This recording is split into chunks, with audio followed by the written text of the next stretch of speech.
Niko, how you doing? I'm alright. How you doing today? Good, good. So, first question, tell me a little bit about yourself. Where'd you grow up?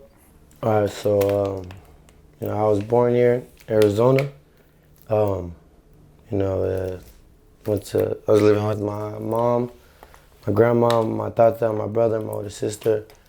My father had left my mom when she was, I believe, 8 months pregnant with me, and so yeah, kind of for a little while, I grew up, no father. Um, just having to Arizona, you know. It was a decent life. My tata was, a drunk and, an addict. And so as a young child, as having a male adult, figure was kind of, just in and out, in and out. There was a lot of abuse towards my mom and my grandma. But as we got older, he kind of turned it towards us. The whole time my mom, was a meth addict as well. And till I got about, I'd say like the fourth, fifth grade, she had sent me out to one of my uncles in California. And then from there, I kind of just took a left turn from, growing up to be who I wanted to be. I was an athlete. I loved playing ball, stuff like that. Wanted to go to college, wanted to do sports med, stuff like that. But once I moved out to California, a lot of things changed. Was in a bad part of California, Lompoc, Southwest California. So it was kind of, the hood. It was the ghetto. That's really what it was. All my male figures out there, older cousins, my uncles, were doing three things. It was either gangbanging, selling dope, doing dope, all three. And so, so kind of looking up to those role models I had, I thought that's what it was to be a man and stuff. So by the time I was about summer going into my 8th grade year, I had, my family is affiliated out in California. So, I kind of did my dues and got affiliated as well. It was just, most of it was a lot of selling drugs. There was violence, fighting, debts, stuff like that. But then, as I got older, I got into, doing more, things I can handle mentally and physically. And I think that kind of took a toll on took a toll on my mental and spiritual and emotional health. I would hold a lot of things in. I had a lot of spite towards my mom because, what I saw as her, sending me to my uncles was kind of her just giving up on me and my brother and my sister. You know what I mean? And that kind of made me feel unwanted. So that kind of started off my low self-esteem and stuff like that. But a lot of it was just, just a lot of anger growing up as, young adult, teenage, preteens. A lot of anger, a lot of anxiety, stress. But, like I said, growing up, in the streets in the hood, with my uncles doing all the gangbanging and selling dope, we only showed one emotion, and that was anger. We wasn't always smiling, happy, I love you, being, passionate towards another. And, that kind of just, like I said, just messed with me a lot. One toll took on me. I am an addict. I do opiates and opioid. Started with heroin when I was 15. I started shooting dope. It just kind of went downhill from there. I was going to school, doing good, playing sports. Then, just chasing the high. I'd skip class to go get high because I was sick. Or I'd go and, bully someone smaller than me because I needed money and I knew I could take advantage of them. And I don't know, a lot of anger was just built up, you know, and being out there, it just took a toll on me. And so I went back here to live with my mom again. We kind of like, I don't want to say we made up, but we kind of got onto like a neutral eye-to-eye, agree to disagree level. And I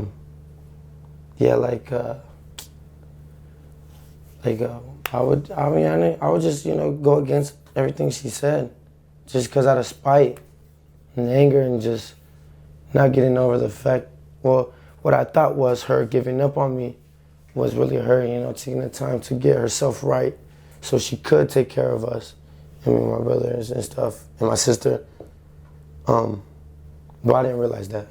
I saw that as her just not wanting us. And so I went against her a lot. You know what I mean? She told me come home by 8, I'd come home at 1. You know what I mean? Just because, you know what I mean, I just didn't want to listen to her. I'm the youngest out of the 3. My sister's the oldest, my brother's the middle, and I'm the youngest. My brother went down on a good path, and I kind of regret a lot of not being with him a lot, you know what I mean? Because me and him were polar opposites. I was energetic, talkative. I was, you know, a people person. And he was a quiet gamer, you know. I thought, in my own opinion, was just fucked up. I thought he was a nerd or like a geek, and you know what I mean. He was just, you know, we just didn't have a lot of similarities, and so we argued and bumped heads a lot too. And I regret not taking time to, you know, hang out with him and be with him. I mean, he would, you know, he kind of went off and did his own thing. He moved out when he was 16, lived with his buddies because he didn't like the way we were living. But you know what I mean, he got a job early, finished high school, got his license, got a car on his own, got his own apartment on his own. He is now a Marine, did his 4 years re-enlisting. And you know, he was the role model I should have looked up to. And I do regret that a lot. And now that, you know, the position I am, still an addict, doing drugs, homeless, you know, I do regret it a lot. I actually fear him. I'm scared to talk to him. I'm scared to hear what he has to say what I'm doing because, you know what I mean? He knows I regret not listening to him, you know what I mean? And that was just a big thing, you know. He hasn't given up on me. Him and my mom. Everybody else in the family had, but him and my mom not giving up on me. You know, he now I do look up to him. I try to listen to him and actually take what he says into consideration and stuff. But yeah, when I came back to Arizona, I was just in a bad depression, angry and just isolated, just doing drugs on my own. I mean, when I came back out here in the area I'm in, well, there wasn't a lot of heroin, but I was introduced to the fentanyl perks, and that is what I'm currently addicted to. Also crystal meth. Nothing really else. I don't drink, I don't smoke weed.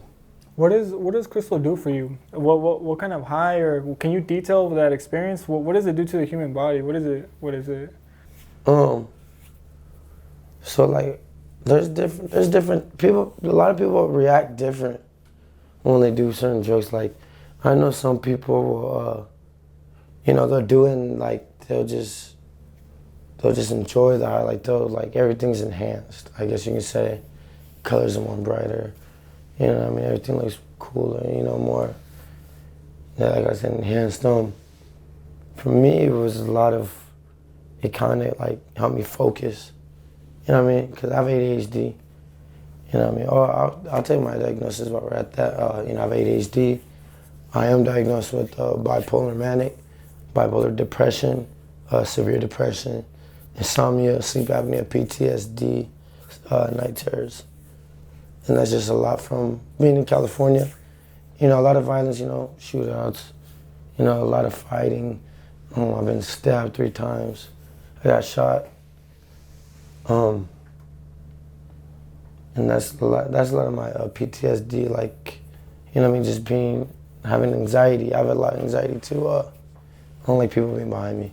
You got shot before? Yeah, I got shot. Over gangbanging? Nah, it was well, I mean, it was kind of tied into gangbanging, but, you know, it was just a house party. You know, rival gangs, you know, came to a shot. I got hit with a 22 bullet.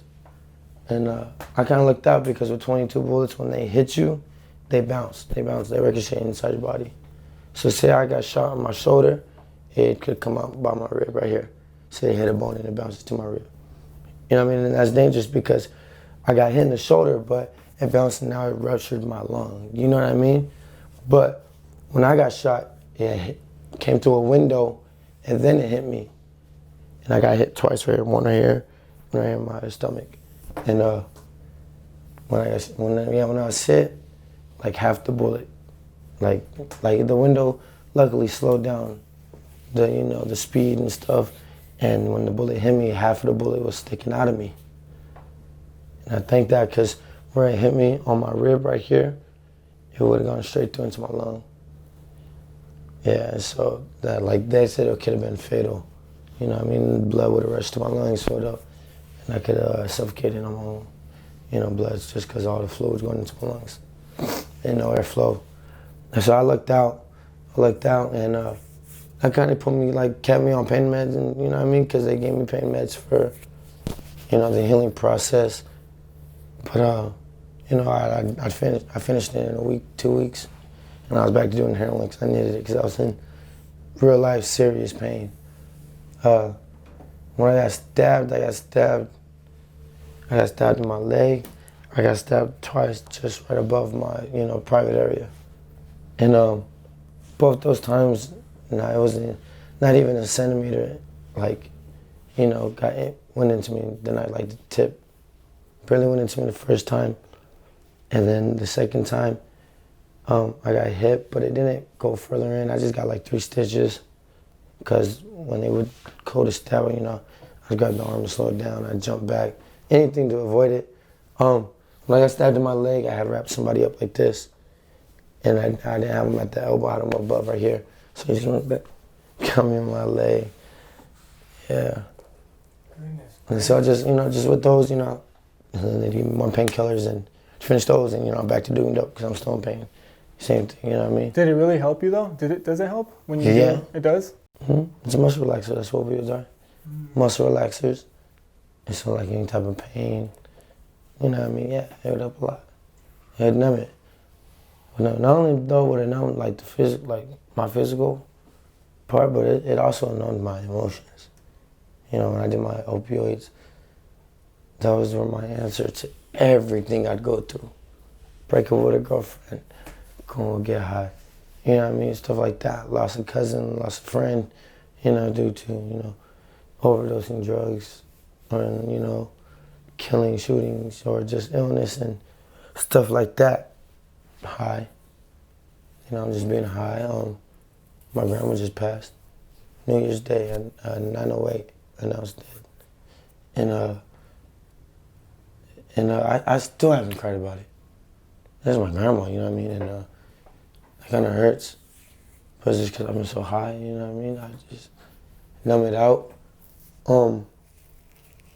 One thing that did tear me apart that drugs can even help me numb it.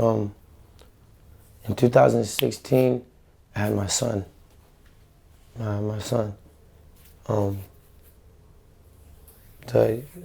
year was it? 2018, May 15th. The baby mama I was with, she was also an addict. We had lost our son. I blame myself a lot because, baby mama, when I first got with her, she was that girl, She was the girl, that I wanted to be with forever. And, what one thing would make my relationship perfect is if she used with me. That'd be fun, That's what I thought. It's a horrible mentality.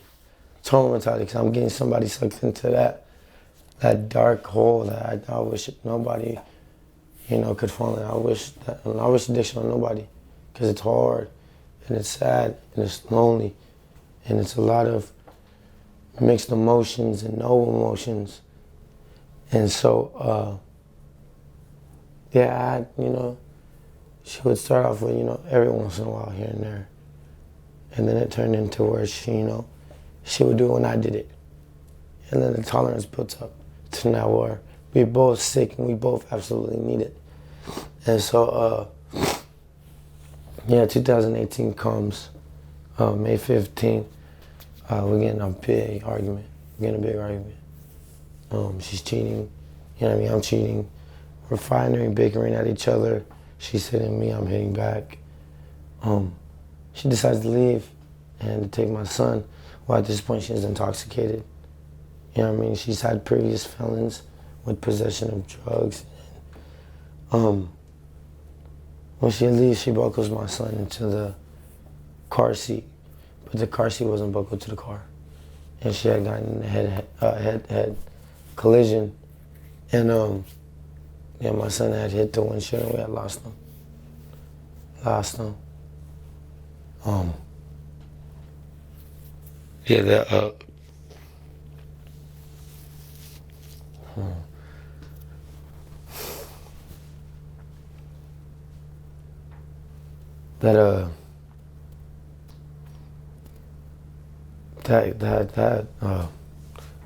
That spiraled me straight to the bottom.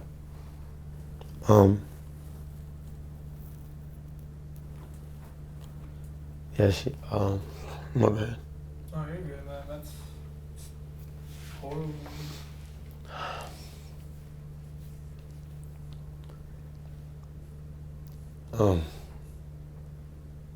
I feel it's my fault 'cause I got her, into drugs. She's facing 13 years in prison for manslaughter, possession of narcotics, possession of paraphernalia, probation violation. She was a felon. She had a gun. Wasn't in her name. And not only did I lose my son, but I turned someone who was innocent, was kind-hearted, was a good person,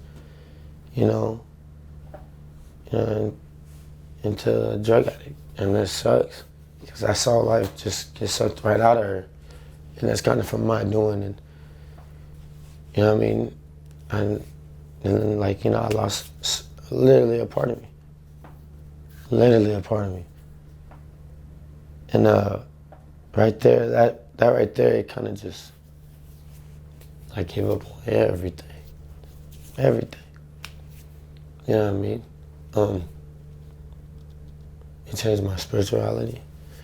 I question God a lot. What I call my God. What you used to call my God. Question him a lot. Why can't it be me? I've been doing these horrible things for years, since, I was 13 years old, 12 years old. Why did it have to be innocent people that I care for? That I love. And why can't it have been, the person that I hate the most? The person I hate the most, the person I wish wasn't here. The person I wish that was, gone. And that drove me to my first suicidal attempt. I tried hanging myself. All it did was give me a hangman's fracture, fucked up a disc in my neck, and put me right back on pain. Going back to doing dope. Pain, more dope than what I was already doing.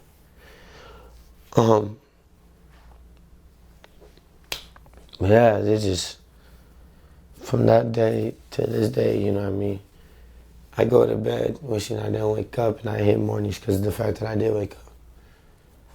And I don't think I'll ever forgive myself. I don't think I can. I don't think I ever will. That's just kind of like what brought me to where I'm at now, I'm homeless now. I have nothing but a bag of clothes and the clothes on my back.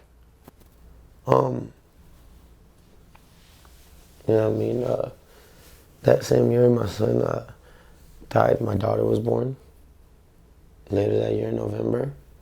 And I don't know, something just wasn't the same. It wasn't the same, you know what I mean? I felt like it was a second try, you know what I mean? I kind of tried to say, okay, maybe God took my son away from me because I wasn't ready. And maybe this is my second chance, and, you know, I'm kind of just back to square one where I don't have my daughter. What caused you to be homeless, Niko? Well, what was in order? I guess my stepdad, because the house me, my mom, and my grandma, my grandma were listening to. My brother, like my brother was gone already by 2016. He graduated 2015, left the Marines 2016. So he was already gone, so it was just me, my mom, my grandma, my stepdad. My sister was already out. She had her kids and started her own little family or whatever. And so it was just us four. Me and my stepdad bump heads a lot. I mean, he hates the fact that I, you know, don't listen to my mom. That my mom is, you know, so ill and where she's at right now with her health. And he hates the fact that how, you know, I just mistreated her, took advantage of her, you know, abused her mentally and, you know, emotionally. And so we'd get into it a lot. One night we got to a point where we get into a physical altercation and, you know, we ended up having a gun pointed at each other. And, you know, my mom stood right in the middle of both our bros. She told us to put our guns down. I put mine down, he kept his up. And I knew exactly what he was feeling. He told me, pack my stuff, I'm gonna call the cops and I don't want to, you know, ever see you again here at the house. And so since then, you know, I've been, next month, on the 7th, I'll be 2 years. 2 years homeless. 2 years homeless. What do you, is there something that, you know, that can possibly motivate you to, you know, get yourself on the correct path? Or how do you contemplate, you know what I mean, moving forward? Or what's your thought process, you know what I mean, and trying to move in a positive direction? I don't. I mean, I've literally gotten to a point where I just give up. I give up, bro. You're just living in the moment right now? Yeah, I can't even say I'm living in the moment. I'm just in the moment. You know what I mean?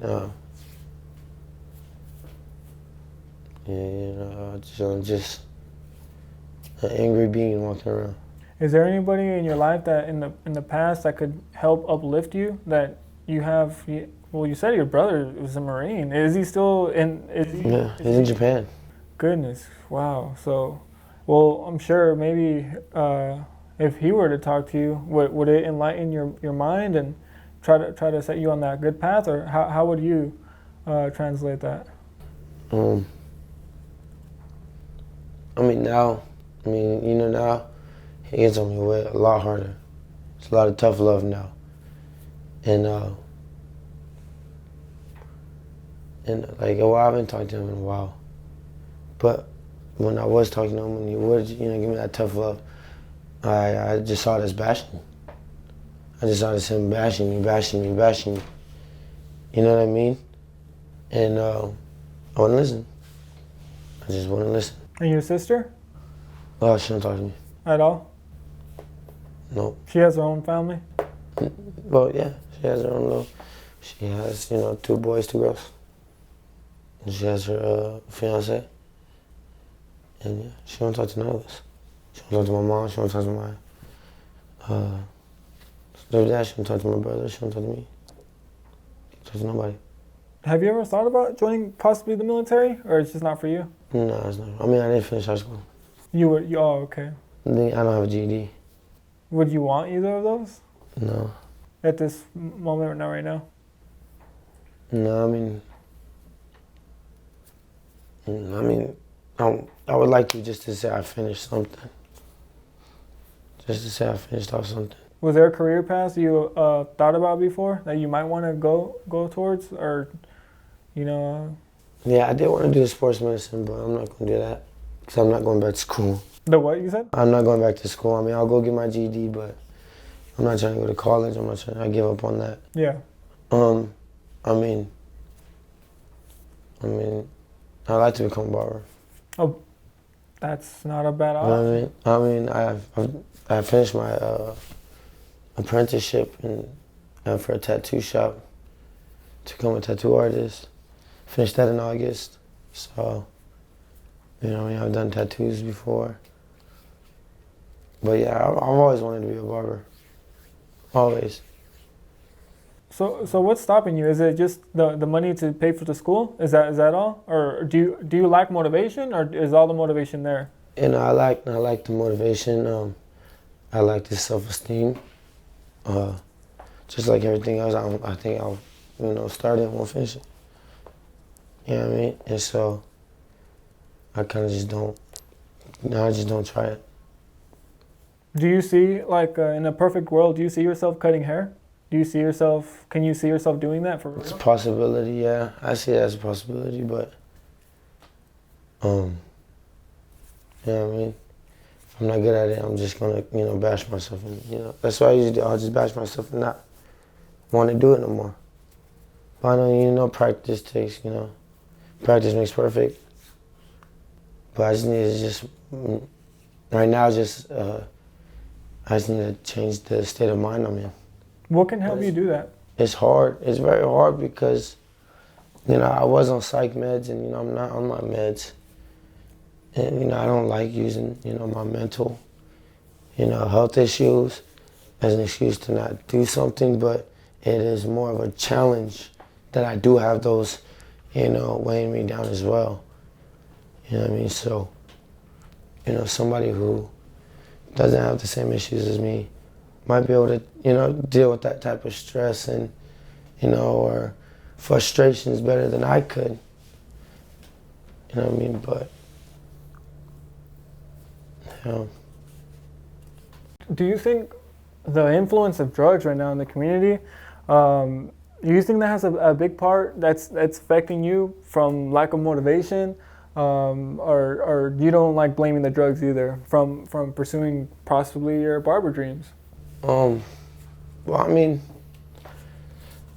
yeah, well, addiction is a hard thing. I mean, I've been to different rehab detoxes, trying to get clean. I've had, most 6 months sober after, trying to attempt to be clean. But it's just once, and this is very true, once you get high for the first time, no matter what drug it is, you will never achieve that same high. And that's why they call it chasing the dragon tail, because you're chasing this high that you will never get again. And then with some like opioids, you get physically dependent to where now you're chasing the high, but you're also chasing away from the withdrawals, which is physical, mental, what I mean? It's a physical and mental thing. I mean, addiction's all mental.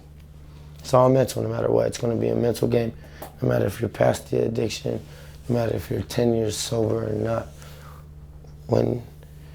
So with the, with opiates, for me, opiates is what I have to withdraw off of. I get the physical symptoms for a week, at most 5 to 7 days. And it's, I'm cold, but I'm hot. And I'm sweating, and because I'm hot, but I'm cold because I'm wet. My body's aching and I don't want to get out of bed. My stomach's upset. I'm throwing up. I'm, having seizures. I'm tossing and turning at night, lack of rest. You know what I mean? It's so that part is what I chase away from, and what a lot of people chase away from. But you will never get away from the mental, part of addiction and that is you waking up every day, not needing to be high, but to still enjoy doing what you do. And when you get high, it takes you doing so, like, say you and your buddies love going bowling. And then you get high and go bowling. And now it takes the fun level to a higher intensity. So now when you're sober, you're used to being high bowling. So now when you go bowling as sober, it's not as fun as it was when you're high because it's not at the same level of enjoyment. And so you get into a state of anhedonia, and that's where you stop, you lack enjoyment in the things you used to enjoy. And so, you know what I mean? It gets very, for me, it gets very boring. I used to love going playing basketball. I used to love doing active stuff like that, playing video games, hanging out with friends. But, when I'm sober, it's, not as fun. Or I don't want to do that no more. If we're not doing this and us getting high, and then you're battling those cravings every day. And then you're used to one solution, and that's to get high and numb everything out. And so your answer for everything is to numb. Now that you're sober, you have to actually deal with these raw emotions you're not used to dealing with because you fucked it off getting high for so long, so many years, that now that you are handling these emotions, they're not overwhelming. And so you go back into getting high to get that sign of release of finally I'm high, this feeling is going away, but it's not going away. All it's doing is you're pushing it to the side until your high wears off. And so that's where you have to learn new, coping skills to add in. You gotta find your coping skills. You're not just gonna have coping skills. You know what I mean? You gotta try new things. I never liked drawing. I started drawing. Now, I started doing tattoos. You know what I mean? Music. You just sit there, love listening to music. Listen to music. You like watching videos, watch videos. Go for a walk. You know what I mean? Talk with a friend. Do things you don't do on a normal basis and put that into your schedule to where it becomes normal and you start enjoying it because you're not doing things you weren't doing when you were high. So you're finding that enjoyment at its highest level because you're not getting high to where you can take it to another. You know what I mean?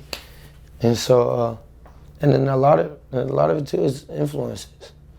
Influence. I can get clean, but my friend can stay, using.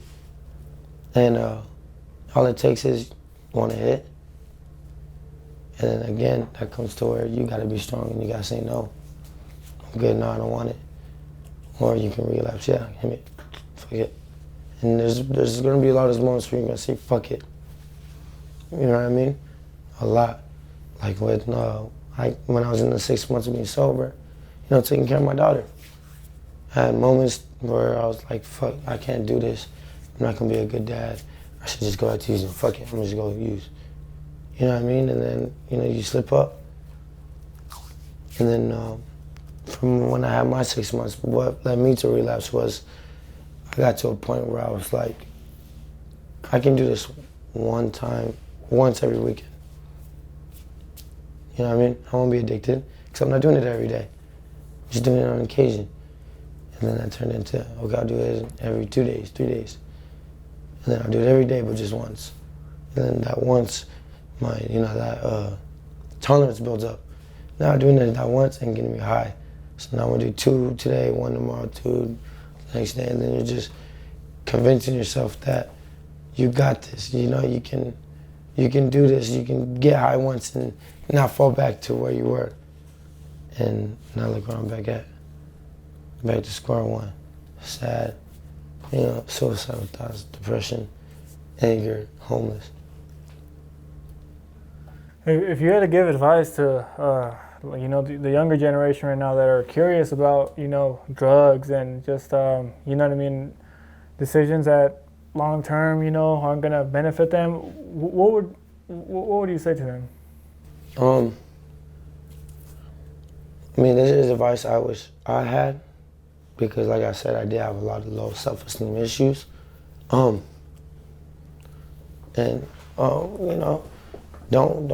feel pressured because somebody else is telling you to do it. You know what I mean? Or don't think your friends are gonna like you no more because you're not getting high with them, or You know what I mean? I don't wish this upon nobody.